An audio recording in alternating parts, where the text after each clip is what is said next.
অনেক ধরনের চাই তো আমরা অনেক সময় খেয়েছি। আজকে খুব উপকারী একটা চা তৈরি করছি আর এর টেস্টটাও অনেকটাই ভিন্ন। বিসমিল্লাহির রহমানির রহিম। আসসালামু আলাইকুম viewers, welcome to my page and channel alluring byte. আজকে তৈরি করছি জলপাইয়ের চা। এই চাটা কিন্তু ঠান্ডার সময় সর্দি কাশিতে বেশ উপকারী একটি চা, আর এর টেস্টটা কিন্তু একদমই ভিন্ন। ঝাল মিষ্টি এই টক চাটা খেতে কিন্তু অসাধারণ লাগে। আমার কাছে তো খুবই ভালো লেগেছে, আশা করছি আপনাদের কাছেও অনেক বেশি ভালো লাগবে। এখানে আমি রং চা তৈরি করব, তার জন্য আমি 4 কাপ পানি দিয়ে দিলাম, আর দিয়ে দিচ্ছি আমি তার সাথে 1 চা চামচ চা পাতা, আর দিচ্ছি 4 টেবিল চামচ চিনি। এখানে প্রতি 1 কাপের জন্য আমি 1 টেবিল চামচ চিনি নিয়েছি। এবার চায়ে আমি একটা বলক তুলে নিব, খুব বেশি কড়া করার কোনো প্রয়োজন নেই।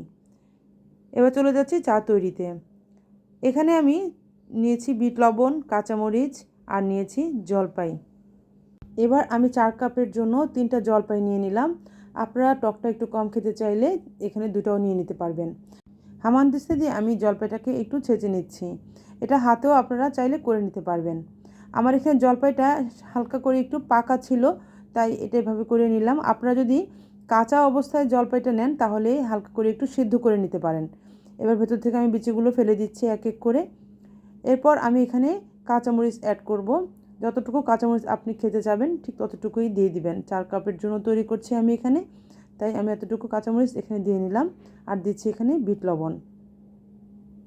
এবার খুব ভালোভাবে হামানদিস্তা দিয়ে আমি আবার এগুলোকে একসাথে একটু এভাবে করে ছেঁচে নিলাম। তো আমার হয়ে গেছে। এখন আমি দেখাচ্ছি কতটা পারফেক্ট হয়েছে, কতটা ভালো হয়েছে। এবার 1 কাপের জন্য আমি অল্প করে একটুখানি জলপাই আর কাঁচামরিচের সেই মিশ্রণটা এখানে নিয়ে নিলাম। এবার এর সাথে আমি দিয়ে দিব এই রং চাটা। ঝাল মিষ্টি এই টক চায়ের টেস্টটা আমার কাছে কিন্তু খুব ভালো লেগেছে। আপনারা জলপাইয়ের সিজন থাকতে থাকতে একবারের জন্য হলেও চাটা ট্রাই করে দেখতে পারেন। আশা করছি আপনাদের কাছেও অনেক বেশি ভালো লাগবে। বাস, তৈরি হয়ে গেল আমার ঝাল মিষ্টি টক জলপাইয়ের চা।